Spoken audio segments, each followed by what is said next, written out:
Hello అండి, నేను మీ గాయత్రి. శ్రీమాత్రే నమః. ఎంతో టేస్టీగా ఉండే పన్నీర్ కొబ్బరి అన్నీ మిక్స్ చేసిన రైస్ ఎలా చేసుకోవాలో చూసేయండి. చూస్తున్నారు కదా, ఇంగ్రీడియంట్స్ అన్నీ పన్నీరు, టమాటా పల్పు, ఆనియన్, కొత్తిమీర, పుదీనాకు, అల్లం వెల్లిపాయ పేస్ట్, కొబ్బరి, గ్రైండ్ చేసుకున్న కొబ్బరి. ఇప్పుడు ప్రాసెస్లోకి వెళ్దామండి. ఇది ముందే కడిగి పెట్టుకున్న రైస్ అండి. బాస్మతి రైస్ అయితే మాత్రం ఎక్కువ తినలేము, కావాలని నేను ఈ రైస్ తీసుకున్నాను.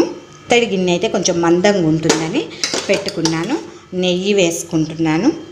దీంట్లో ఇప్పుడు మసాలా దినుసులు వేసుకుందాం. ఫస్ట్ ఫ్లేవర్ ముఖ్యం కదా, హోల్ గరం మసాలా వేసుకున్నాను. బాగా ఘాటు ఉండేటట్టు కాకుండా మైల్డ్గా ఉండేటట్టే వేసుకున్నాను. కొంచెం కాజు వేసుకుంటున్నాను. కుక్కర్లో వండొచ్చండి, కాకపోతే గిన్నెలో వండితే బౌల్ అయితే కనుక కొంచెం వాటరిష్గా ఉన్నప్పుడు కొద్దిగా కలపటానికి అవకాశం ఉంటుంది. ఆనియన్ వేసుకున్నాము. ఒక హాఫ్ వరకు ఫ్రై అయినాయండి. ఇప్పుడు పుదీనాకు, కొత్తిమీర, ఎంత పుదీనాకు కొత్తిమీర ఎక్కువ తక్కువైనా ఏం కాదండి, టేస్ట్ ఉంది. అట్లనే అల్లం వెల్లుల్లి పేస్ట్ కూడా. మీ అందరికీ తెలిసిన వంటలు అయినప్పటికీ రాని వాళ్ళు కూడా ఉంటారు కదండి నిత్యం. ఇప్పుడు కొత్త జనరేషన్ ఉంటుంది, ఏ ఊరో ఎక్కడి నుంచి చూస్తున్నారో కూడా కామెంట్ చేయండి. కొద్దిగా పసుపు యాడ్ చేసుకుంటున్నానండి. ఇప్పుడు కొంచెం కారం యాడ్ చేసుకుంటున్నానండి. ఆల్రెడీ పచ్చిమిర్చి టమాటాలో గ్రైండ్ చేసినప్పుడే చేశాను, అయినప్పటికీ లిటిల్ బిట్ కారం వేసుకుంటున్నా. పాత బియ్యము, వాటర్ 2 గ్లాసెస్ వాటర్ పోసుకుంటున్నాను. పన్నీర్ బెండ్ అవుతుంది కాబట్టి నేను పన్నీర్ అది ఫ్రై చేయనండి.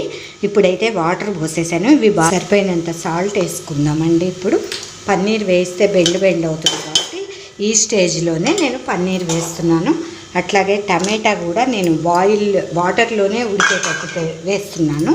అప్పుడు దానిలో ఉన్న ట్యాంగినెస్ బాగా పడుతుందండి. ఒకసారి మీరు ఇట్లా కూడా ట్రై చేసి చూడండి. ఇట్లానే కొబ్బరి, మనం గ్రైండ్ చేసుకున్న కొబ్బరిని దీంట్లో వేసుకుందాము. కొంచెం జీలకర్ర పొడి, ధనియాల పొడి వేసేసాను.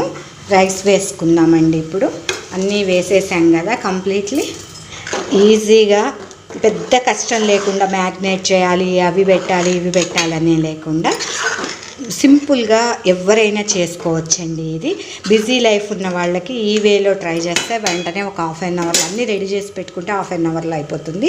ఏవైనా టమాటా, కొబ్బరి ఇట్లాంటివన్నీ వాటర్లో ఉడికితేనే దాని కమ్మదనం, దాని ట్యాంగినెస్ ఇవన్నీ తెలుస్తాయండి. నూనెలో ఫ్రై అయితే ఆ రుచి వేరే ఉంటుంది. ఇట్లాంటి రైస్కి ఇలా చేసుకుంటే చాలా బాగుంటుంది. ఒకసారి ట్రై చేసి చెప్పండి. ప్లేట్ అయిపోయిందండి. ఇలా గిన్నెలో చేసుకుంటే పన్నీర్ అడుక్కు వెళ్ళిపోకుండా అన్నీ మనం వేసినవి కొంచెం పైకి కిందకి కలుపుకోవడానికి అవకాశం ఉంటుంది. ఇప్పుడు గార్నిష్ చేసుకుందాము కొత్తిమీరతో. ఫైనల్ టచ్అప్గా కొంచెం కాజు.